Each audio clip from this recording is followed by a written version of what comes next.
Kiranya terang Kristus terbit dalam kemuliaan, menghalau kegelapan dari hati dan pikiran. Amin.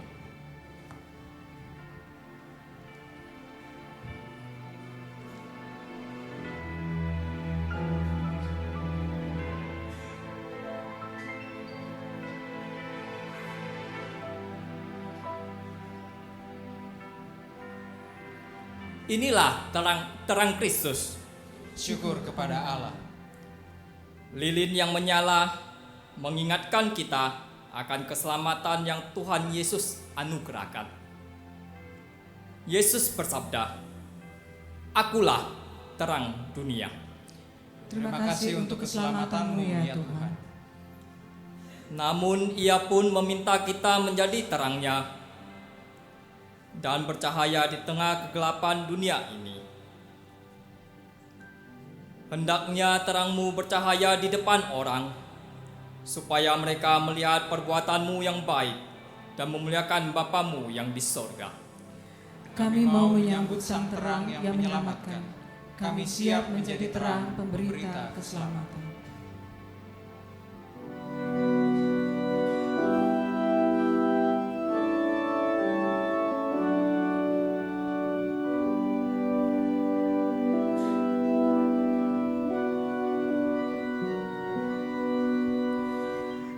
Yesus terangmu pelita hatiku, jangan kegelapan menguasaiku. Yesus terangmu pelita hatiku, biar sambut cintamu. Mari kita menyanyikannya bersama-sama. Yesus terangmu pelita hatiku, jangan kegelapan menguasaiku. Yesus terangmu pelita hatiku, biar selalu ku sambut cintamu. Yesus terangmu pelita hatiku, jangan kegelapan menguasaiku. Yesus terangmu pelita hatiku, biar selalu ku sambut cintamu. Yesus terangmu pelita hatiku, jangan kegelapan menguasaiku.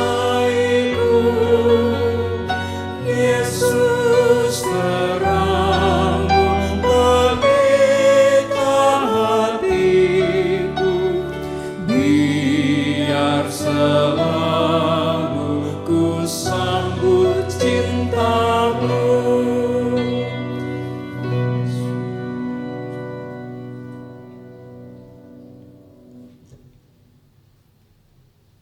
Haleluya, Yesus telah bangkit. Benar, Kristus sudah bangkit. Haleluya.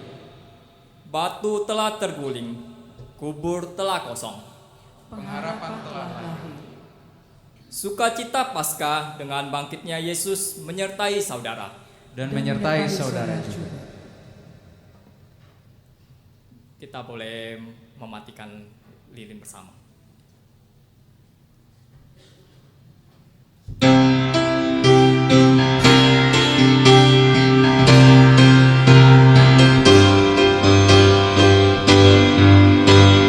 Kristus bangkit, soraklah, haleluya. Bumi sorga bergema, haleluya.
2000 tahun yang lalu, bila kau menebusku dengan keringat bercucuran, tentu hari ini aku dengan mudah membalas budi.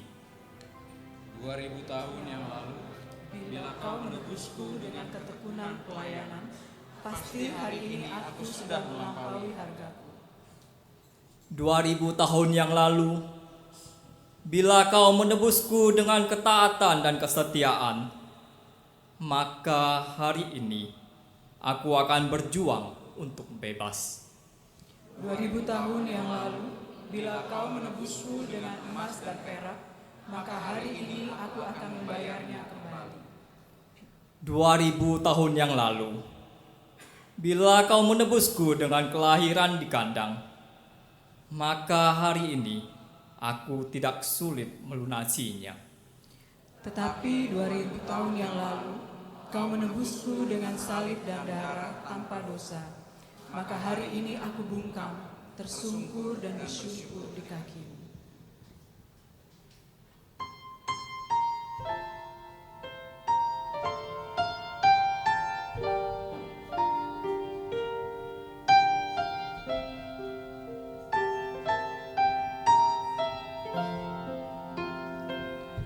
Mengapa Yesus turun dari sorga, masuk dunia tak penuh celah, berdoa dan bergumul dalam taman,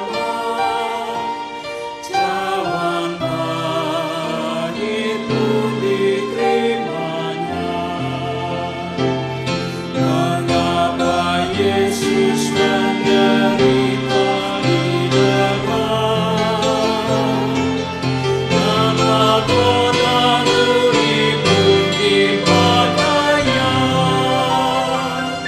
Mengapa Yesus mati bagi saya, kasihnya ya karena kasihnya.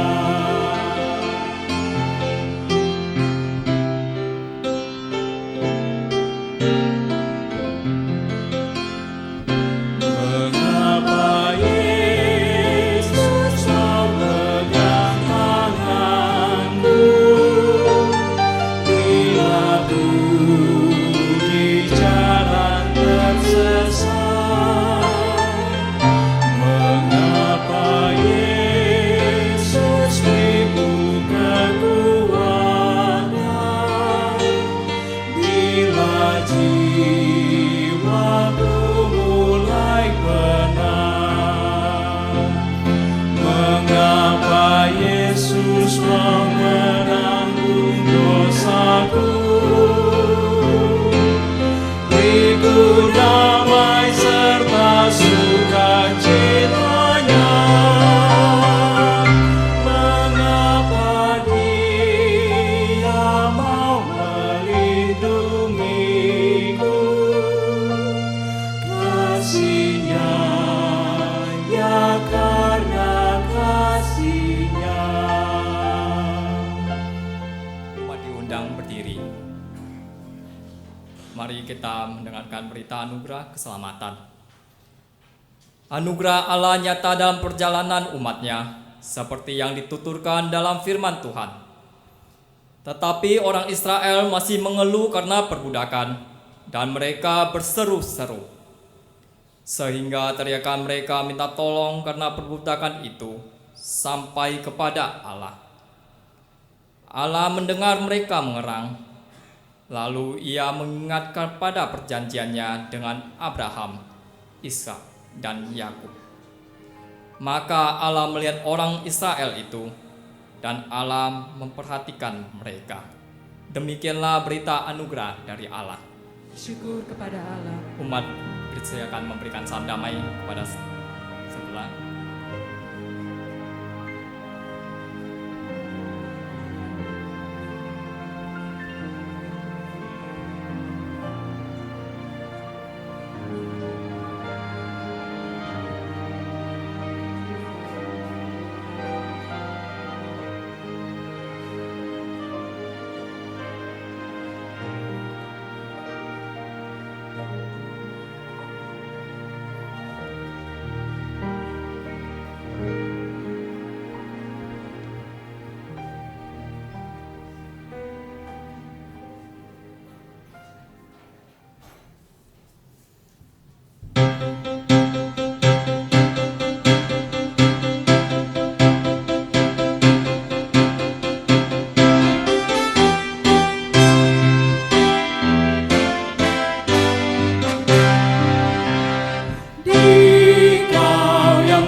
Sebelum kita mendengarkan firman Tuhan, mari ada yang mempersembahkan pujian dari musik kreatif Komisi Remaja.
Dulu, aku takut hidup penuh penderitaan. Namun kini, kematian dan kebangkitan Kristus membuatku sadar bahwa semua makhluk hidup pasti menderita. Sekarang yang kutakuti hanya satu. Penderitaanku tidak memberi makna dan guna bagi orang lain. Dulu, aku takut kematian membayangi setiap langkah kehidupanku. Kapanpun dan dimanapun, bisa saja aku mati. Namun kini, kematian tidak menakutkan lagi. Karena Kristus telah mengalahkannya. Sekarang, kematian hanya sebagai pengingat. Sudahkah aku melakukan yang terbaik hari ini? Dulu, hidupku digerakkan oleh berbagai macam rasa takut. Takut neraka, takut kutuk, takut mati, dan ribuan rasa takut lainnya. Namun kini, kehidupanku digerakkan oleh rasa syukur atas karya kuasa dan anugerah Allah yang telah diberikan, sedang diberikan, dan masih akan senantiasa diberikan kepadaku.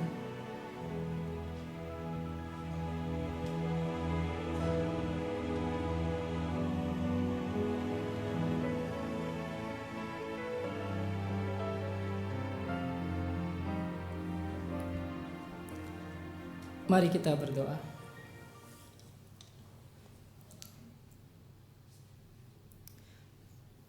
Tuhan Yesus, Guru kehidupan kami, sungguh kami rindu menjadi seperti Engkau. Sungguh kami rindu diajar oleh Engkau. Oleh karena itu saat ini kami hadir, kami datang, kami akan bersama-sama belajar firman. Namun kami sadar sebagai manusia kami terbatas. Sebagai manusia seringkali kami tidak mampu memahami firman-Mu. Berikanlah kami hikmat agar kami boleh mengerti. Berikan kami kemauan dan kemampuan untuk melakukan firman-Mu dalam kehidupan kami. Hanya di dalam nama Tuhan Yesus Kristus kami berdoa. Amin.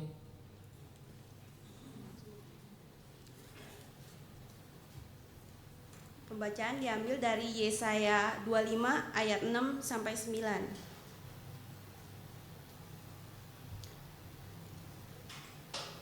Tuhan semesta alam akan menyediakan di Gunung Sion ini bagi segala bangsa-bangsa suatu perjamuan dengan masakan yang bergemuk, suatu perjamuan dengan anggur tua yang tua benar, masakan yang bergemuk dan bersumsum, anggur yang tua yang disaring endapannya. Dan di atas gunung ini Tuhan akan mengoyakkan kain perkabungan yang diselubungkan kepada segala suku bangsa dan tudung yang ditudungkan kepada segala bangsa-bangsa. Ia akan meniadakan maut untuk seterusnya, dan Tuhan Allah akan menghapuskan air mata daripada segala muka, dan aib umatnya akan dijauhkannya dari seluruh bumi, sebab Tuhan telah mengatakannya. Pada waktu itu orang akan berkata, sesungguhnya inilah Allah kita yang kita nanti-nantikan supaya kita diselamatkan. Inilah Tuhan yang kita nanti-nantikan. Marilah kita bersorak-sorai dan bersukacita oleh karena keselamatan yang diadakannya. Demikianlah firman Allah.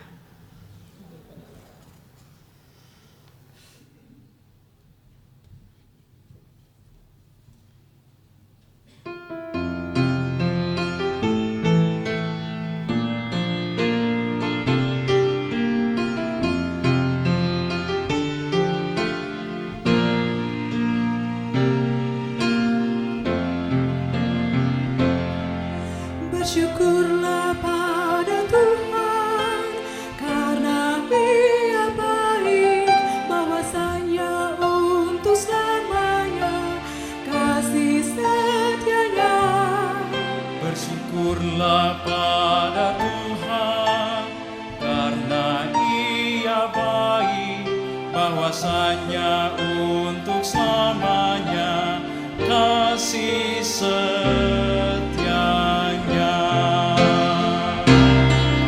Tuhan itu kekuatanku dan mazmurku, Ia sungguh telah menjadi keselamatanku.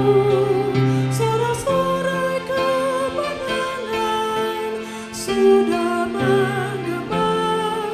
menggema dari kemah orang benar.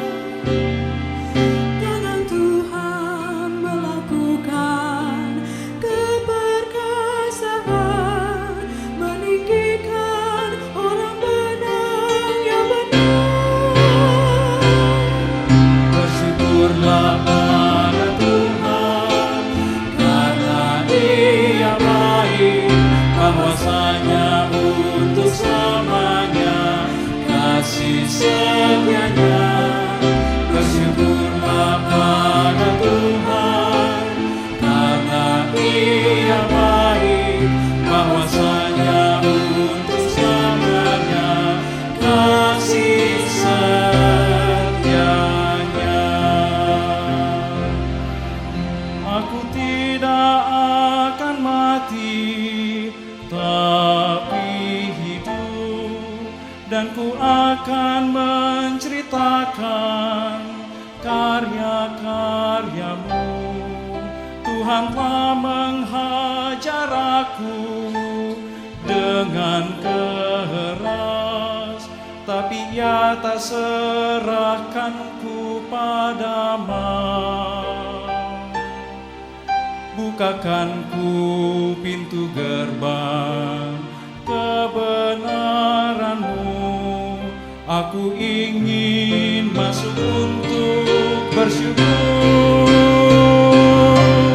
Bersyukurlah pada Tuhan, karena Ia baik, bahwasanya untuk selamanya kasih setianya. Bersyukurlah pada Tuhan, karena Ia baik, bahwasanya untuk selamanya kasih setianya. Ini pintu gerbang Tuhan, puji Tuhan, orang benar akan masuk ke dalamnya. Aku bersyukur padamu, Kau menjawabku dan telah menjadi keselamatanku. Batu yang sudah dibuang tukang bangunan, kini sudah jadi batu penjuru. Bersyukurlah pada Tuhan, karena Ia baik, bahwasanya untuk selamanya kasih setianya. Bersyukurlah pada Tuhan, karena Ia baik, bahwasanya untuk selamanya kasih setianya. Hal ini telah terjadi dari Tuhan, suatu perbuatan ajaib di mata kita. Ini hari yang dicipta oleh Tuhan, marilah kita bersorak karenanya. Ya Tuhan, beri kiranya keselamatan, beri kiranya kemujuran, ya Tuhan. Bersyukurlah pada Tuhan, karena Ia baik, bahwasanya untuk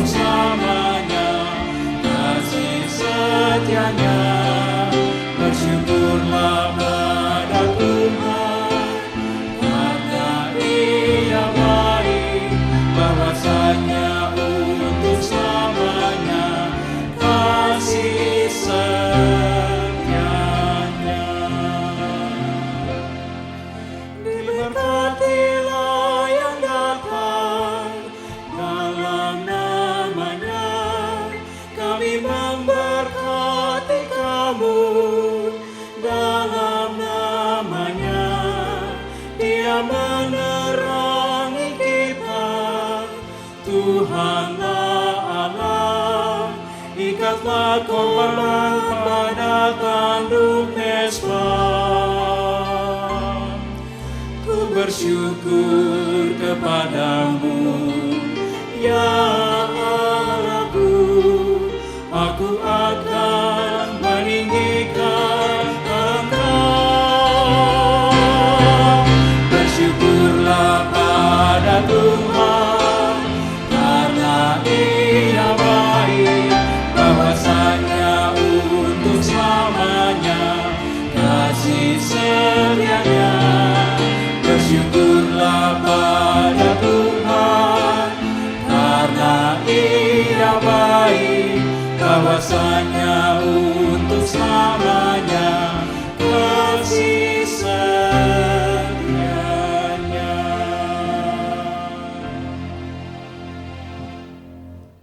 Pembacaan diambil dari 1 Korintus 5 ayat 6 sampai dengan 11 sampai dengan 8.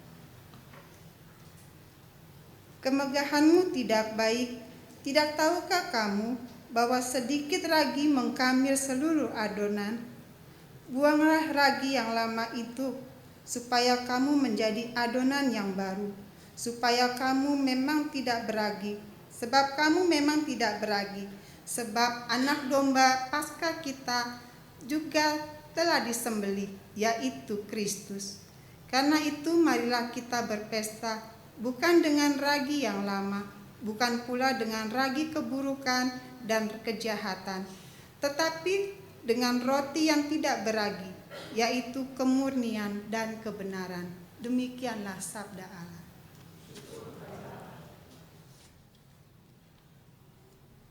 Pembacaan Injil diambil dari Lukas 24 ayat 13 hingga 49.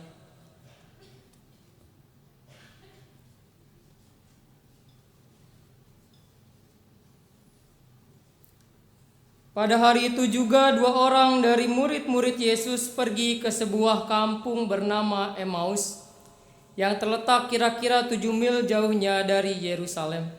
Dan mereka bercakap-cakap tentang segala sesuatu yang telah terjadi.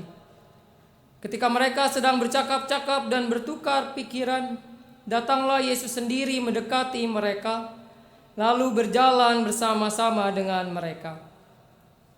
Tetapi ada sesuatu yang menghalangi mata mereka, sehingga mereka tidak dapat mengenal Dia. Yesus berkata kepada mereka, "Apakah yang kamu percakapkan sementara kamu berjalan?" Maka berhentilah mereka dengan muka muram. Seorang dari mereka namanya Kleopas menjawabnya, "Adakah engkau satu-satunya orang asing di Yerusalem yang tidak tahu apa yang terjadi di situ pada hari-hari belakangan ini?" Katanya kepada mereka, "Apakah itu?"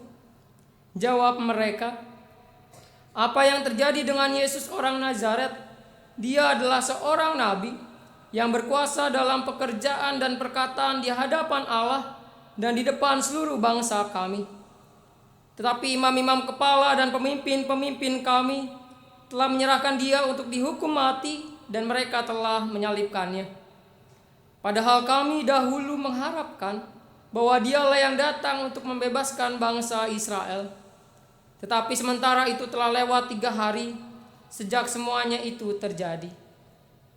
Tetapi beberapa perempuan dari kalangan kami telah mengejutkan kami. Pagi-pagi buta mereka telah pergi ke kubur dan tidak menemukan mayatnya.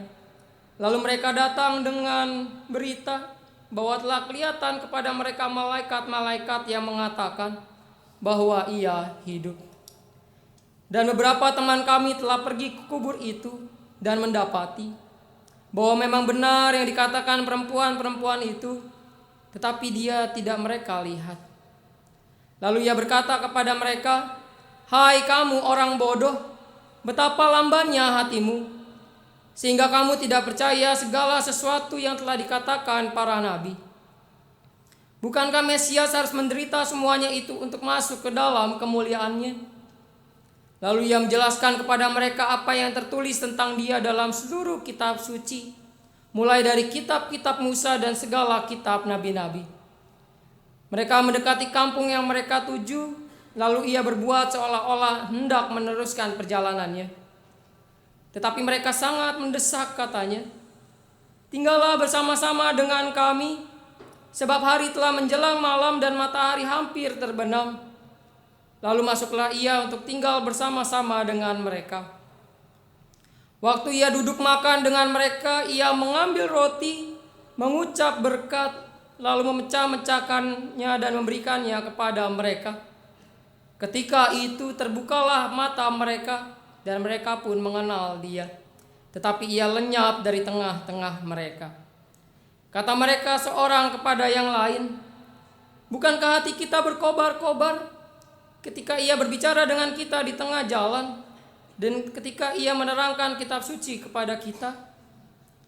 Lalu bangunlah mereka dan terus kembali ke Yerusalem. Di situ mereka mendapati ke-11 murid itu. Mereka sedang berkumpul bersama-sama dengan teman-teman mereka. Kata mereka itu, "Sesungguhnya Tuhan telah bangkit dan telah menampakkan diri kepada Simon." Lalu kedua orang itu pun menceritakan apa yang terjadi di tengah jalan dan bagaimana mereka mengenal dia pada waktu ia memecah-mecahkan roti. Dan sementara mereka bercakap-cakap tentang hal-hal itu, Yesus tiba-tiba berdiri di tengah-tengah mereka dan berkata kepada mereka, "Damai sejahtera bagi kamu."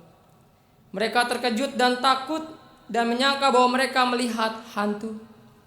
Akan tetapi ia berkata kepada mereka, "Mengapa kamu terkejut dan apa sebabnya timbul keraguan-raguan di dalam hati kamu? Lihatlah tanganku dan kakiku, aku sendirilah ini.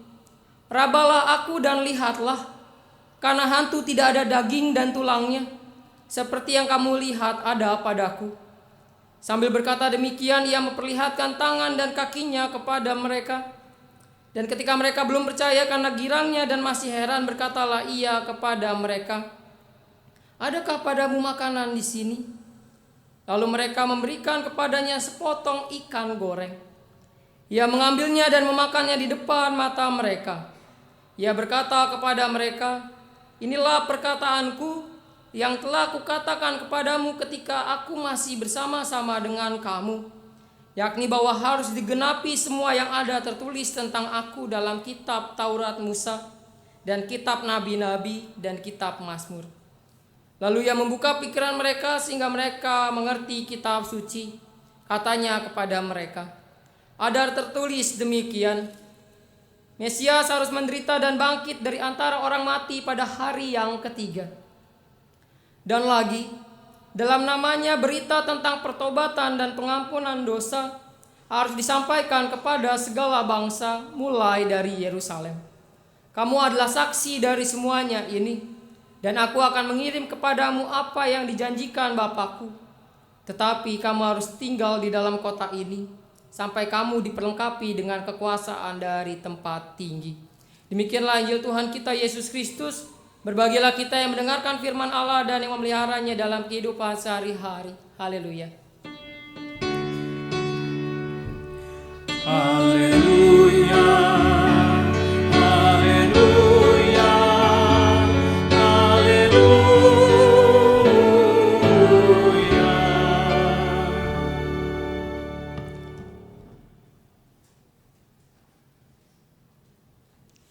Selamat Paskah Bapak Ibu. Ya, hari ini semarak sekali kalau Bapak Ibu lihat, mulai dari dekornya warna-warni gitu ya. Bunganya warna-warni, di sana juga ada telur warna-warni begitu ya. Sebelumnya kalau Bapak Ibu lihat di dinding ada siluet perjalanan Yesus menuju salib dari penderitaan, lalu kita berbahagia hari ini karena Kristus telah bangkit. Kita tampak berbahagia, lalu ada sebuah keinginan. Sama seperti tema kita hari ini, ada perubahan diri. Kebangkitan Kristus yang luar biasa, lalu membuat kita ingin ada perubahan diri. Itulah tema kita hari ini ya. Cuma sayang Bapak Ibu, bagaimana kita bisa berubah jika, nanti kita lihat ya. Karena beberapa hal inilah banyak umat Kristen yang sudah berkali-kali mengikuti Paskah, yang sudah sering kebaktian di gereja, tapi tidak mengalami perubahan diri sama sekali. Karena kenapa? Karena ketika datang ke gereja, begitu ya. Bagaimana bisa mengalami perubahan diri apabila datang ke gereja tapi pikirannya di tempat lain? Saat ini duduk di sini tapi pikirannya di tempat lain, lalu untuk apa ke gereja? Numpang tidur? Numpang pakai wifi itu untuk remaja dan pemuda begitu ya? Atau numpang setor muka? Oh, hari ini dia datang. Bagaimana kita mau mengalami perubahan diri apabila kita datang ke gereja yang dicari dari pengkhotbahnya hanyalah kata-kata bijaknya saja yang bisa ditulis di sosial media. Itu sekarang semarak begitu ya, ini pengkhotbahnya ada kata-kata bijaknya nggak ya, didengerin, cari, kalau nggak ada nggak dapat apa-apa. Kalau ada kata-kata bijak bisa diambil lalu taruh di sosial media begitu ya. Sekali lagi itu kemungkinan remaja dan pemuda begitu ya. Bagaimana ada perubahan diri kalau seperti itu? Kalau memang ingin mencari kata-kata bijak, yang nontonlah Mario Teguh. Selesai nonton itu Bapak Ibu bisa mengutip kata-kata bijaknya itu, begitu kan? Bagaimana mau mengalami perubahan diri apabila datang ke gereja, pendetanya nggak bisa ngelucu, pulang dari kebaktian saya nggak dapat apa-apa. Bapak Ibu kalau mau mendengarkan sesuatu yang lucu-lucu, kenapa nggak nonton stand up komedi? Atau ini talk show begitu ya, itu Bapak Ibu bisa ketawa terus itu kalau nonton begitu ya. Atau Sri Mulat, nggak tahu masih ada apa enggak begitu ya. Dan semua program-program televisi yang lucu lainnya, kalau Bapak Ibu ingin melihat hal-hal lucu. Tapi memang tidak bisa disalahkan apabila kita ingin pengkhotbahnya lucu begitu ya. Ada kata-kata bijak, oke. Itu adalah salah satu teknik yang baik dalam menyampaikan firman Tuhan. Tapi bukan itu yang harusnya dicari. Nanti pulang dari gereja yang didapat adalah tadi lucu ya begitu ya. Bagaimana kita mau mengalami perubahan diri apabila kita datang ke gereja lalu mendengarkan khotbah pendeta. Lalu ketika sudah mendengarkan khotbah lalu kita baca ya, tadi kan membaca perikop yang kita baca, bacaan ada 3 bacaan dan termasuk Mazmur. Setelah kita baca semua, kita nyanyikan, lalu kita dengar khotbah pendetanya, lalu kita bilang, loh, kok tidak seperti yang saya pikirkan? Yang saya pikirkan dari Lukas, kalau yang tadi kita baca ya, Lukas 24 harusnya itu Lukas 24 berbicara tentang hal ini. Harusnya Yesaya itu berbicara tentang hal ini. Itu yang sudah ada di dalam pikiran saya. Lah kalau Bapak Ibu sudah ada pikiran itu, buat apa ke gereja? Kenapa nggak khotbah sendiri?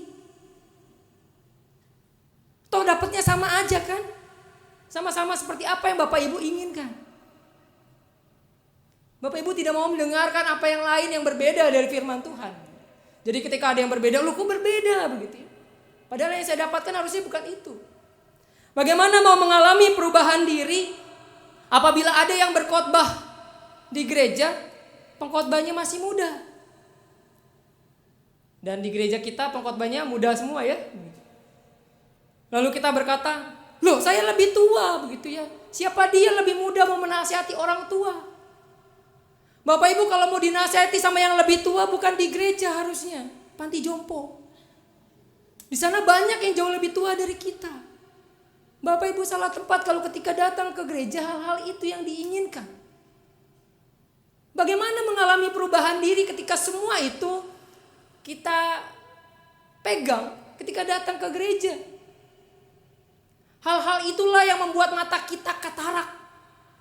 Ada seperti penghalang yang membuat kita tidak bisa melihat bahwa Allah hadir. Tuhan hadir pada ibadah hari ini. Hal-hal itulah yang membuat kita katarak, tidak bisa melihat bahwa Allah sedang ingin menyampaikan firman-Nya. Dan itu juga yang dialami oleh murid-murid Yesus yang 2 orang itu.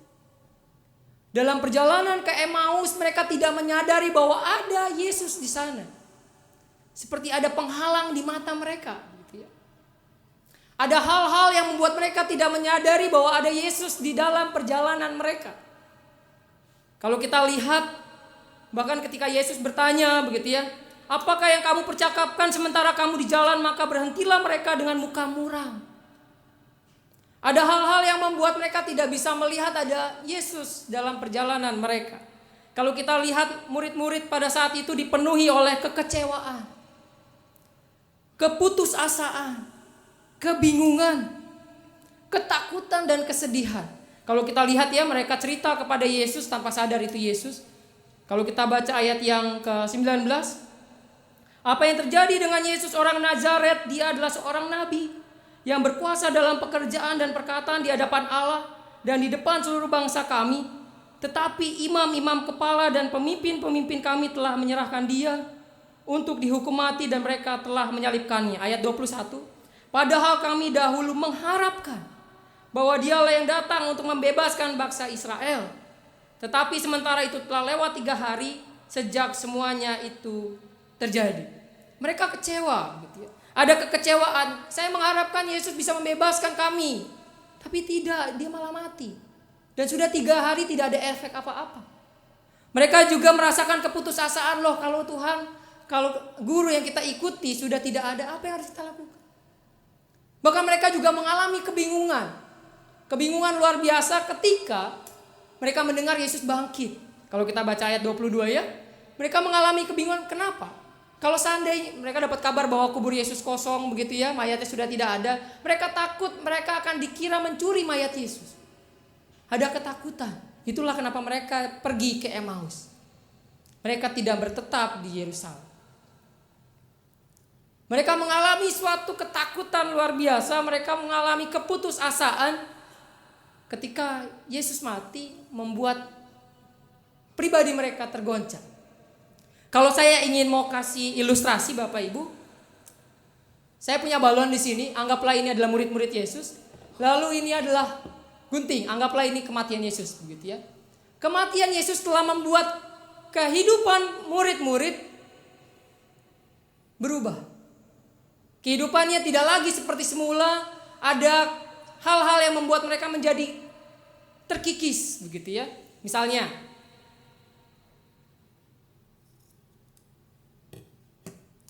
kepribadian mereka yang dulu ceria jadi muram kalau tadi baca ya. Ada mungkin setengah dari bagian kehidupannya yang dulunya penuh harapan lalu jadi penuh keputusasaan.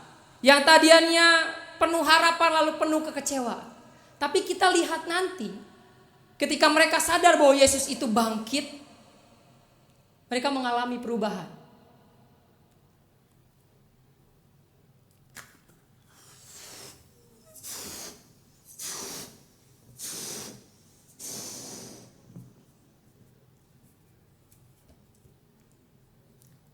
Bapak Ibu sama seperti balon ini gitu ya. Tadi murid-murid Yesus mengalami kematian Yesus telah membuat sebagian dari kehidupan mereka rusak. Tapi ternyata kalau kita baca kebangkitan Kristus ketika mereka sadar bahwa Kristus bangkit membuat mereka berubah luar biasa.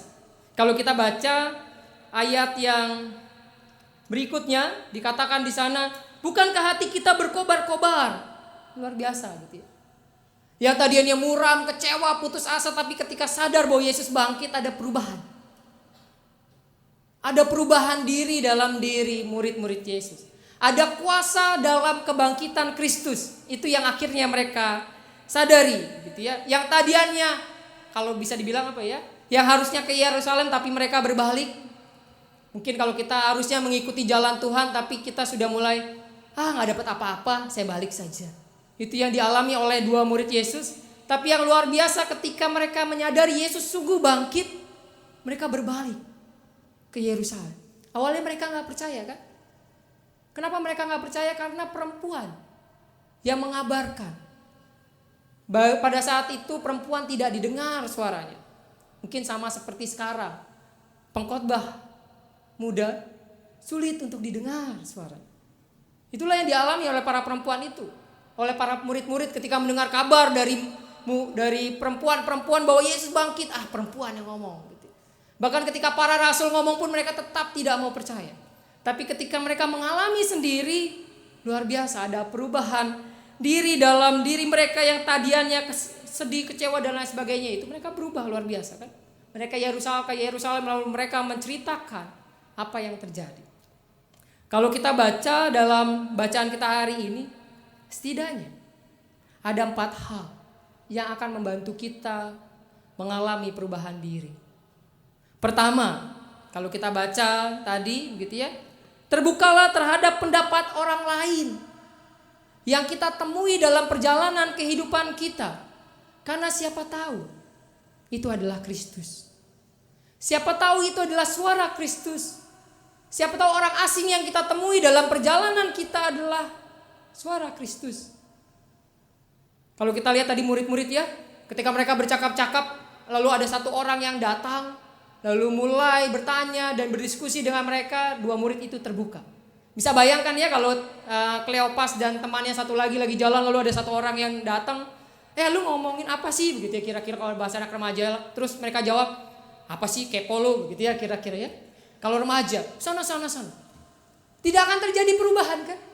Tapi syukurlah ketika satu orang ini datang, Yesus ini datang lalu bertanya dan mereka tanggapi positif.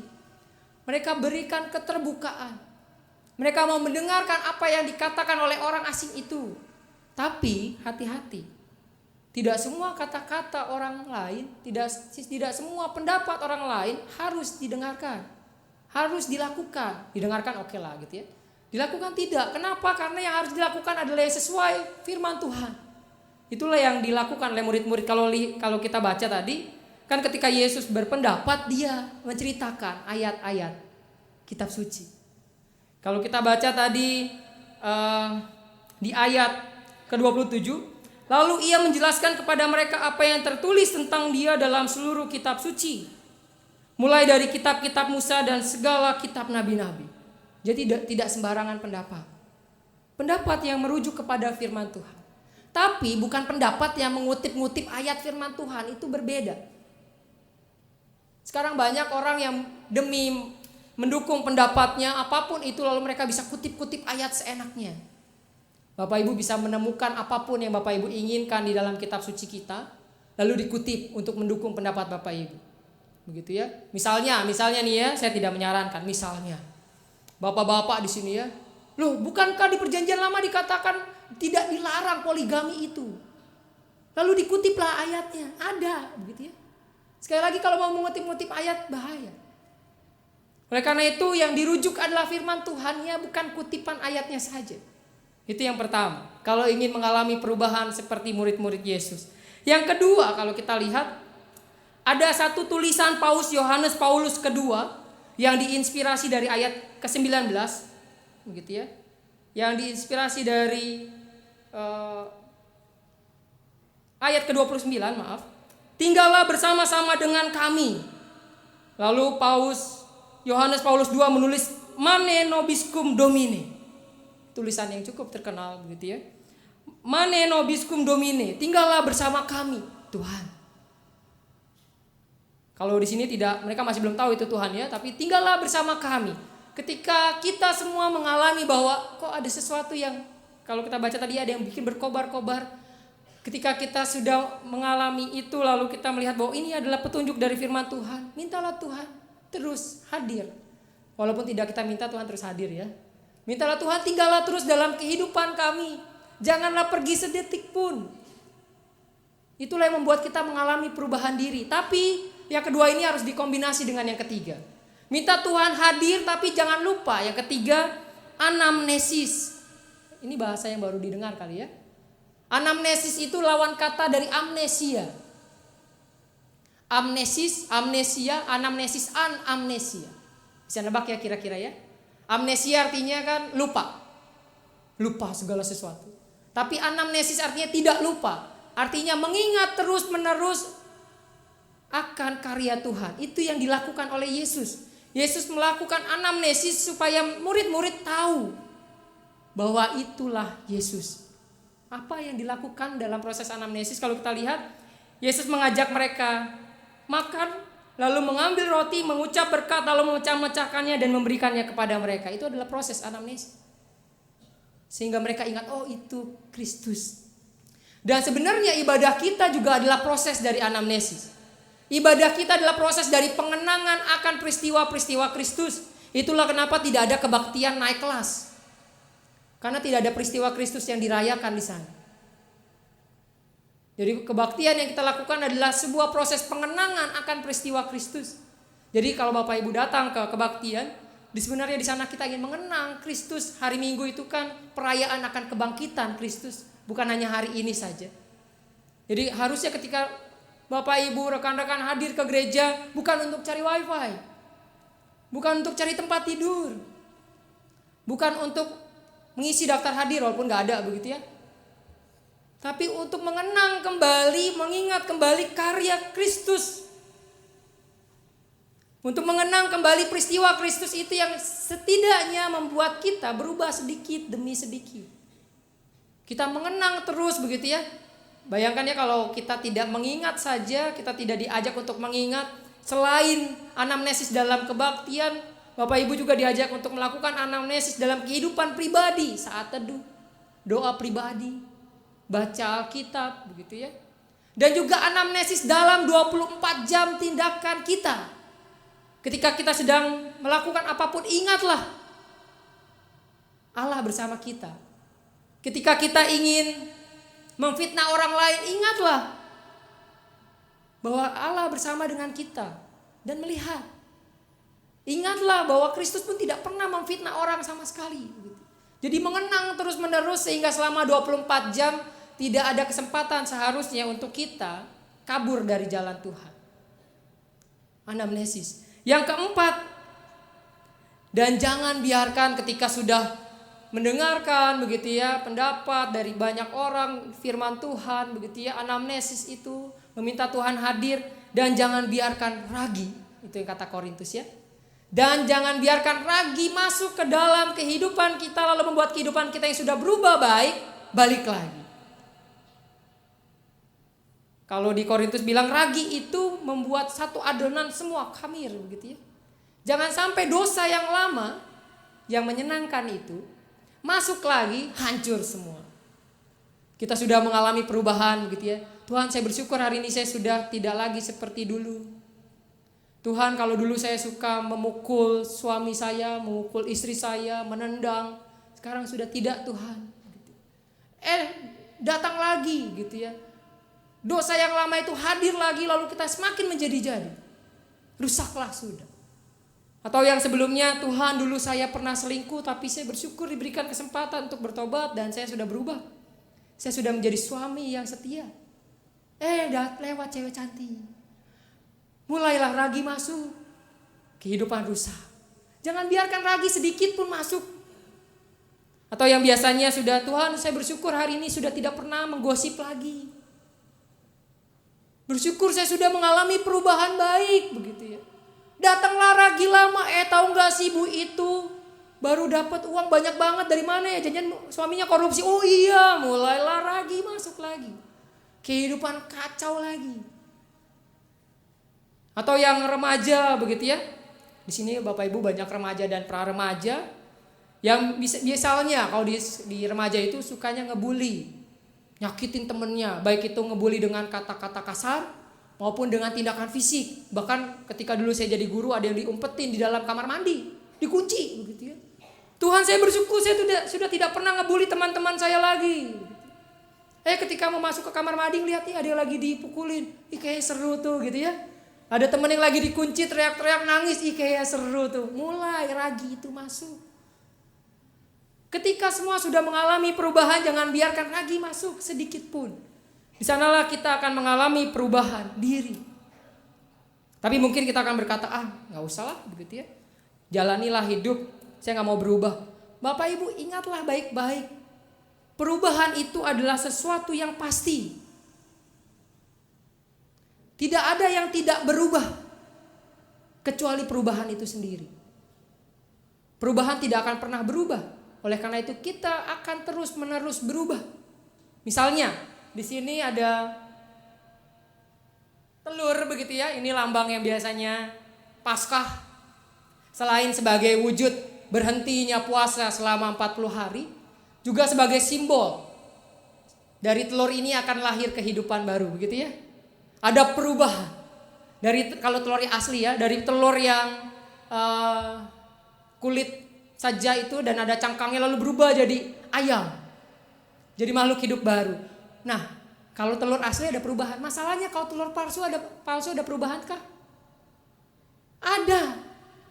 Ingatlah baik-baik tadi bahwa semua yang ada di bumi akan mengalami perubahan. Walaupun dia sendiri tidak mau berubah. Kalau Bapak Ibu biarkan ini selama 10 tahun saja, maka warnanya akan kusam. Akan terjadi perubahan kan? Kalau kita taruh di luar, dia terkena cahaya matahari, kena hujan, mungkin akan terkikis demi sedikit, sedikit demi sedikit lalu berubah. Mungkin yang dari warnanya ungu jadi putih. Pasti ada perubahan. Tidak mungkin tidak ada yang namanya perubahan.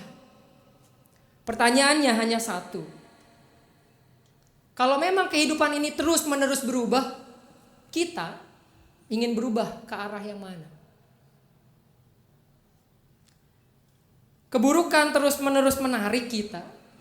Walaupun kita tidak mau berubah, maka tetap saja keburukan akan terus-menerus menarik kita. Di komunitas kita masing-masing, di tempat kerja, di sekolah, di kuliah kalau remaja dan pemuda, di rumah. Banyak keburukan yang akan menarik dan mengubah kita. Yang tadiannya kita adalah orang yang lemah lembut, tiba-tiba jadi kasar. Jangan aneh kalau dulu kita punya teman, misalnya yang Bapak Ibu di sini sudah tidak ketemu temannya selama 20-30 tahun. Mungkin dulu ketika SMP atau SMA, orangnya lembut banget begitu ya. Ketika ketemu sekarang jadi preman. Misalnya. Karena toh perubahan itu pasti terjadi. Hanya ada dua, perubahan ke arah yang baik dan arah yang buruk. Bapak Ibu mau pilih yang mana? Kalau kita ingin mengalami perubahan ke arah yang baik, maka mau tidak mau kita harus mengalami peristiwa Kristus. Kita harus setidaknya 4 hal tadi begitu, menjadi bagian dari kehidupan kita. Sehingga kehidupan kita terus-menerus mengalami perubahan baik. Kita mengalami perubahan terus-menerus. Setiap hari, hari demi hari begitu ya. Mungkin keburukan akan terus menarik, tetapi kebaikan terus juga ikut menarik. Dibandingkan kita sama sekali tidak mau ditarik oleh kebaikan dan biarkan, ya udahlah keburukan saja yang menarik saya. Entahlah apa yang akan terjadi begitu ya. Itulah mungkin yang terjadi dengan banyak manusia pada zaman sekarang ketika tidak ingin ditarik oleh kebaikan dan lebih rela ditarik oleh keburukan. Dan jangan protes begitu ya. Kalau negara kita isinya keburukan semua. Kita kan suka protes ya. Wah, pemerintahnya kok begitu gitu ya. Katanya waktu janji-janji kampanye inginnya sayang sama rakyat begitu ya. Janjinya ingin mensejahterakan rakyat, tapi ternyata semua sama aja. Dan kita lupa mengaca. Kita juga sama aja. Kita tidak mengalami perubahan ke arah yang baik. Oleh karena itu Paskah hari ini kita diajak untuk maukah berubah ke arah yang baik? Atau mau terus-menerus diubah ke arah yang buruk? Maukah kuasa kebangkitan Kristus mengubah kita menjadi pribadi yang lebih baik? Amin.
I love to tell the story because I know it's true.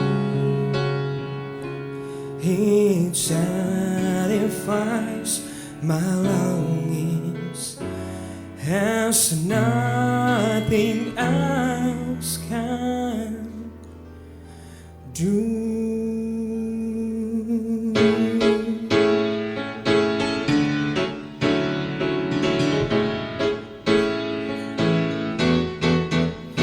Ku suka menuturkan cerita mulia, cerita Tuhan Yesus dan cinta kasih-Nya.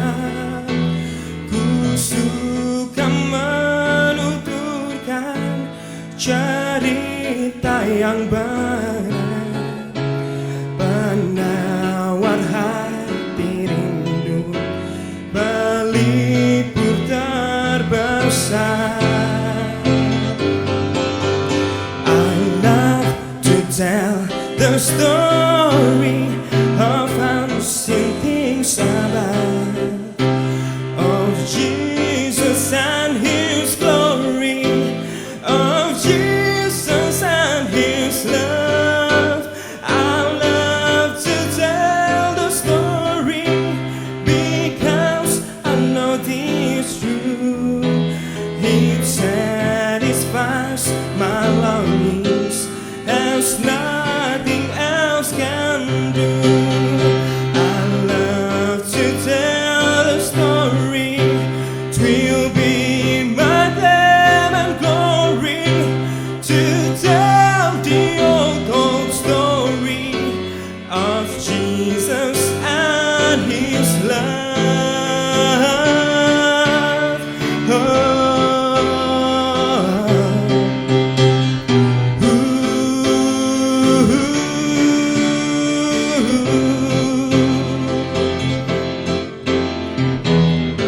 I love to tell the story, to be my fame and glory. I love to tell the story because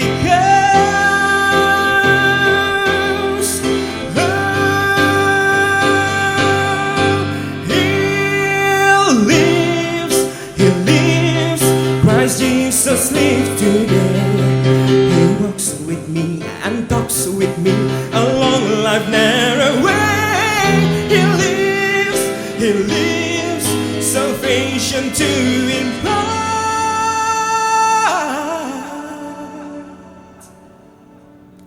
He asked me how I know He lives. He lives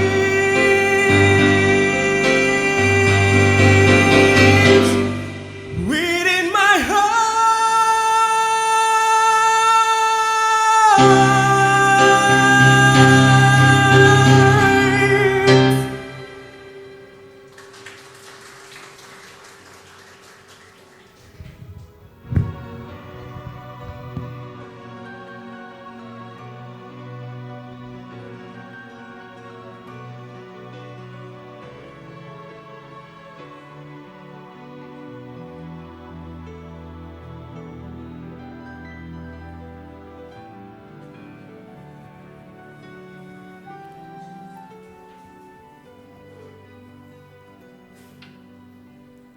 Marilah kita bersama dengan gereja dari segala abad dan ampat menyatakan iman kita kepada Allah Bapa, Anak dan Roh Kudus dengan bersama-sama mengucapkan pengakuan iman rasuli.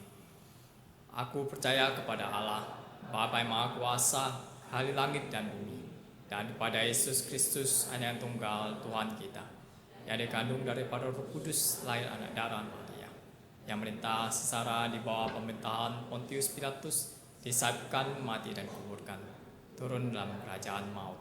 Pada hari yang ketiga bangkit pula dari antara orang mati, naik ke surga, duduk kanan Allah, Bapa yang Maha Kuasa. Dan saya akan datang untuk menghakimi orang hidup yang mati.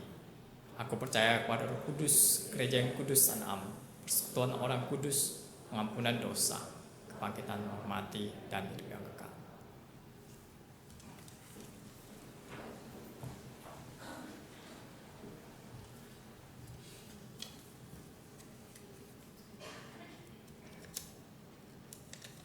Mari kita bersatu dalam doa. Bapak Ibu dipersilakan untuk menaikkan doa pribadi kepada Tuhan.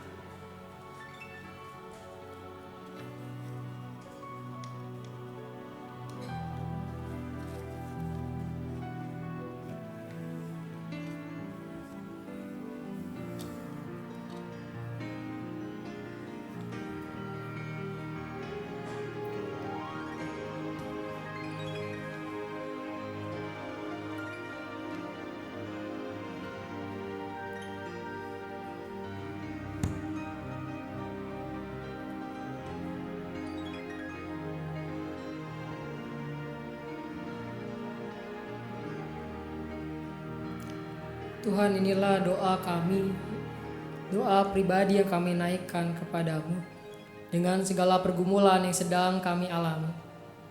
Baik kami yang sedang bergumul dalam kehidupan keluarga, banyak masalah yang mungkin sedang kami hadapi, sakit hati yang sedang kami terima, pertengkaran yang sedang berlangsung. Ya Tuhan, berikan kami hati yang lemah lembut. Berikan kedamaian dalam keluarga kami. Biarlah di hari Paskah ini kami boleh memperbaiki kesalahan yang telah kami lakukan. Kami boleh memperbaiki keluarga kami yang telah retak. Kiranya Tuhan memampukan dan menguatkan. Dan juga setiap kami sedang dalam proses persiapan untuk membentuk sebuah keluarga yang baru. Kami bersyukur ketika Tuhan boleh mempertemukan kami dengan seseorang yang kami cintai. Ya Tuhan, berkatilah setiap persiapan yang sedang kami lakukan. Biarlah semuanya boleh berjalan dengan baik, sehingga pada hari berlangsungnya pernikahan boleh Tuhan berkati, Tuhan boleh jaga semua, sehingga boleh berlangsung dengan baik. Dan kehidupan pernikahan kami pun seterusnya, semuanya bersama dengan Tuhan. Saat ini juga Tuhan, kami berdoa untuk setiap kami yang sedang dalam pencarian pasangan hidup. Kiranya Tuhan juga boleh sertai dan pimpin. Berikan kami kepekaan untuk mengerti kehendak Tuhan dalam proses pencarian kami. Ajarlah kami untuk tidak terburu-buru, tetapi untuk boleh sedikit demi sedikit mengenali diri kami dan mengenali kehendak Tuhan. Saat ini juga Tuhan, kami berdoa untuk setiap kami yang sedang sakit, baik yang di tempat ini maupun yang sedang berada di rumah ataupun di rumah sakit. Tuhan kiranya boleh melawat, Tuhan boleh pakai obat-obatan yang diminum, Tuhan boleh memakai perawatan dari para tenaga medis dan juga perawatan kasih dari keluarga. Biarlah semuanya boleh menjadi perpanjangan tangan Tuhan yang menyembuhkan dan memulihkan. Saat ini juga Tuhan, kami berdoa untuk bangsa dan negara kami. Banyak hal yang terus-menerus terjadi di negara kami. Mulai dari politik hingga ke ekonomi. Mulai dari masalah budaya hingga masalah agama. Tuhan, berilah kebijaksanaan kepada pemimpin kami. Tanamkanlah hati yang mencintai Tuhan dan rakyat, sehingga yang dilakukan untuk kepentingan rakyat. Saat ini juga Tuhan, kami berdoa untuk Panitia Paskah 2015 GKI Kavim Polri. Kami bersyukur Tuhan, apabila Tuhan boleh memilih mereka, Tuhan boleh memampukan mereka. Siapapun mereka yang terlibat di dalamnya, kami percaya dan yakin Tuhan selama ini telah menuntun dan memampukan mereka. Hingga Paskah ini boleh terjadi, rangkaian Paskah boleh berlangsung, ibadah-ibadah boleh dilakukan, dan semua kegiatan boleh diselenggarakan. Berkatilah pelayanan mereka selanjutnya dimanapun Tuhan tempatkan. Hanya di dalam nama Tuhan Yesus Kristus kami berdoa sesuai dengan doa yang Tuhan ajarkan kepada kami.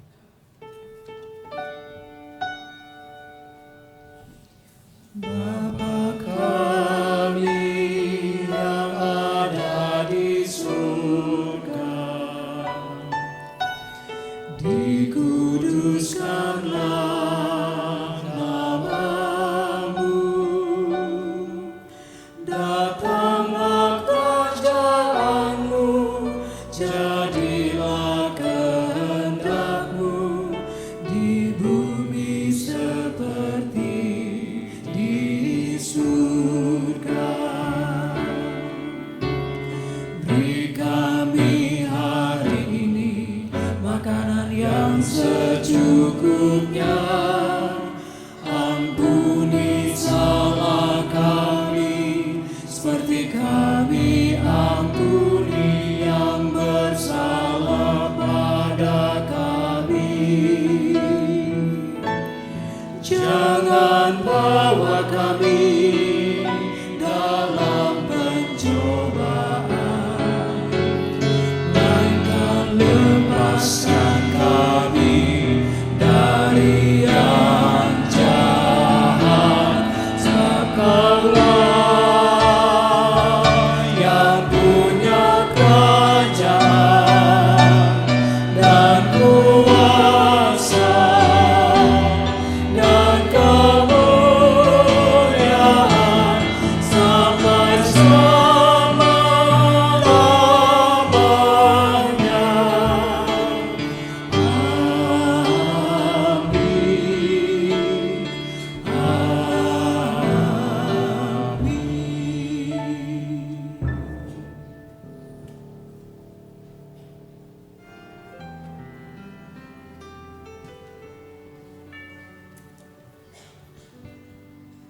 Saat ini kita ingin membawa persembahan kita kepada Tuhan.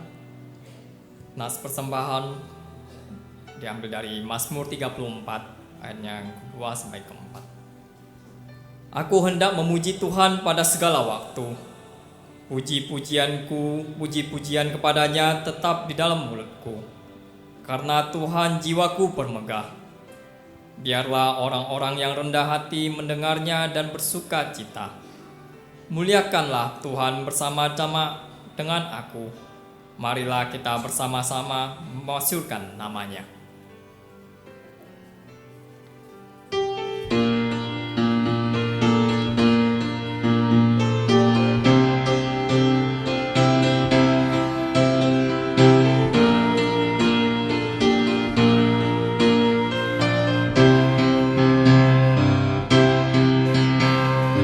Bukan karena upahmu dan bukan karena kebajikan hidupmu, bukan persembahanmu dan bukan pula hasil perjuanganmu. Allah mengampuni kesalahan umatnya oleh karena kemurahannya. Melalui pengorbanan putra tunggalnya, ditebusnya dosa manusia. Bersyukur, hai bersyukur, kemurahannya pujilah. Bersyukur, hai bersyukur, selamanya.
merendah dan hidup dalam kemurahan kasih-Nya.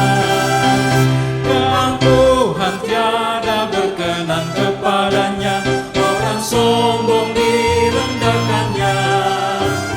Yang lemah dan hina dikasihinya penuh, yang rendah akan ditinggikannya.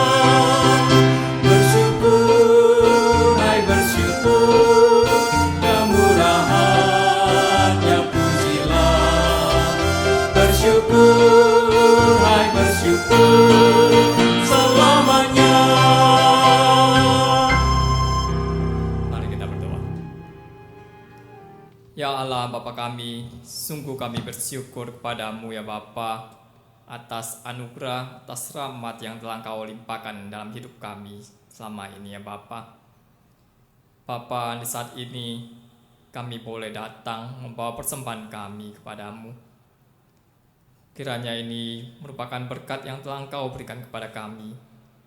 Engkau juga memampukan kami sehingga kami boleh membawanya ke dalam hadirat-Mu ya Bapa. Kiranya Engkau mau kuduskan persembahan kami, berkati orang-orang yang sudah memberinya juga ya Bapa. Engkau juga memakai persembahan kami melalui tangan-tangan yang mengolahnya.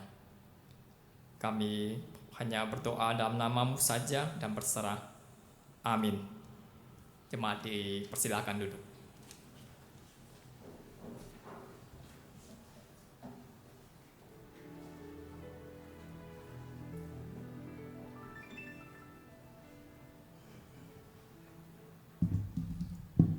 Jemaat yang dikasihi Tuhan Yesus Kristus, mohon perhatiannya sejenak untuk beberapa warta lisan untuk hari Minggu 5 April ini.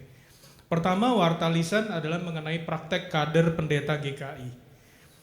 BPMS GKI mengirimkan seorang kader pendeta GKI untuk menjalankan masa praktek pendidikan persiapan kependetaan di Jemaat GKI Kafling Polri atas diri Saudari Maria Waryanti Sindu Putri, yang akan berlangsung dari tanggal 5 April sampai dengan 23 Agustus 2015. Majelis Jemaat mengucapkan selamat datang dan selamat melayani di GKI Kafling Polri. Terima kasih, boleh kembali. Kemudian selanjutnya adalah warta atas perayaan Paskah Lansia. Perayaan Paskah Lansia akan diadakan pada hari Selasa, tanggal 7 April 2015, pukul 10 bertempat di gereja. Pembawa firman Pendeta Yael Lamorahan dengan tema Kuasa Kebangkitan Kristus, Kuasa yang Mengubahkan Diri. Bapak dan Ibu lansia diundang untuk hadir dalam perayaan ini. Warta terakhir adalah mengenai kebaktian peneguhan dan pemberkatan nikah, di mana ada 2 orang saudari-saudari kita akan mengadakan kebaktian peneguhan, yaitu pertama atas diri saudara Ishak Agus Rahmat Utomo, anggota Jemaat GKI Kafling Polri, dengan Lili Asih Setiani, anggota Jemaat GKI Citra 1. Akan diselenggarakan pada hari Sabtu 11 April 2015 pukul 11 di GKI Kafling Polri dan dilayani oleh Pendeta Elizabeth Hasikin dari GKI Citra 1. Kemudian pemberkatan nikah kedua adalah atas Saudari Maria Belina Febrianing Sukma, anggota Jemaat GKI Kafling Polri, dengan Saudara Mikael Adrian Stefanus Maitimo, anggota Jemaat Sinkroto Christophorus. Pada hari Sabtu 11 April 2015 pukul 10 bertempat di Gereja Sinkos Christophorus, Grogol, Jakarta Barat. Kiranya jemaat dapat mendukung kedua pemberkatan pernikahan yang akan diselenggarakan Sabtu yang akan datang. Sekian warta lisan, terima kasih atas perhatiannya.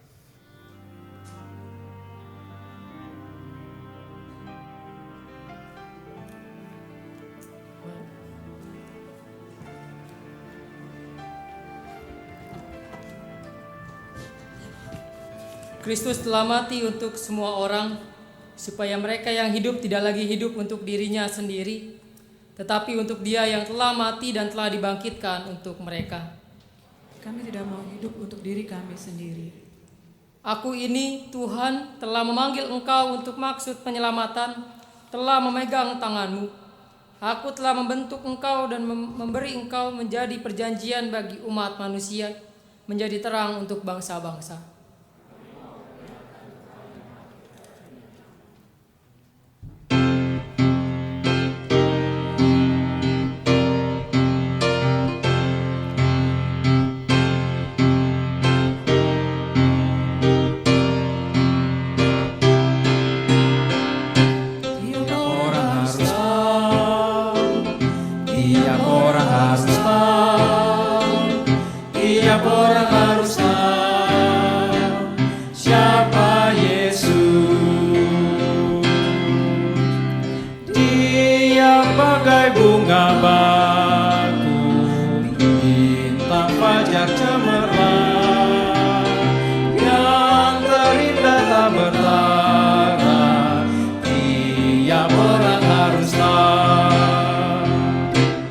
Tiap orang harus tahu, tiap orang harus tahu, tiap orang harus tahu siapa Yesus.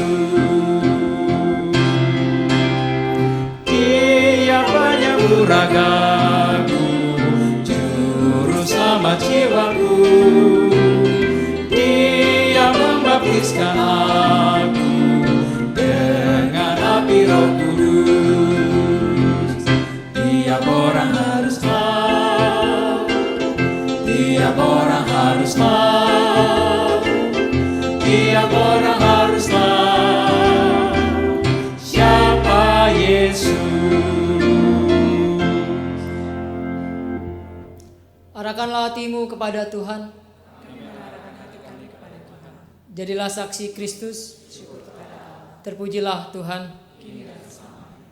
Terimalah berkat Tuhan. Kiranya sukacita kebangkitan Yesus Kristus menggembirakan hati kita. Kiranya cinta kasih abadi Allah memeluk kita. Kiranya kehangatan Roh membesarkan pengharapan kita sekarang dan selamanya. Amin.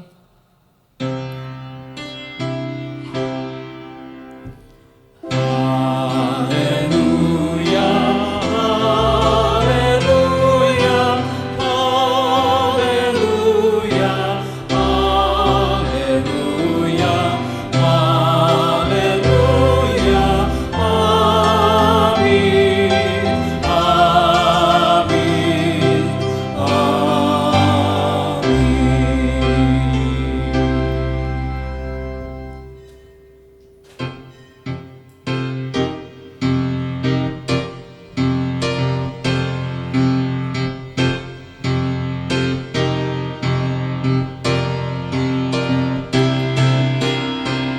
tiap orang harus tahu, tiap orang harus tahu, tiap orang harus tahu siapa Yesus.